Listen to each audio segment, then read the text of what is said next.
Bu videoni ayollar o'tkazib yubormasin. Ayollar, ya'ni turmushga chiqqan, farzandi, oilasi bor ayollar uchun juda ham foydali bo'ladi. Yangi yil kelyapti. Yangi yildan keyin bilamiz, bizda statistika bor.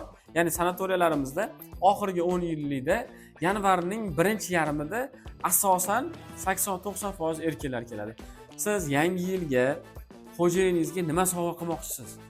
Eng yaxshi sovg'a bu salomatlik. Sanatoriyaga kelganda bizda nimaga erkaklar ko'p keladi bu oyda?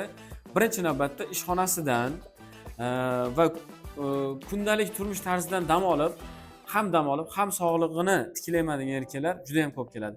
Buni siz yordam berishingiz mumkin. Qanaqa yordam berishingiz mumkin? Shunchaki to'g'ri yo'nalish tanlashga.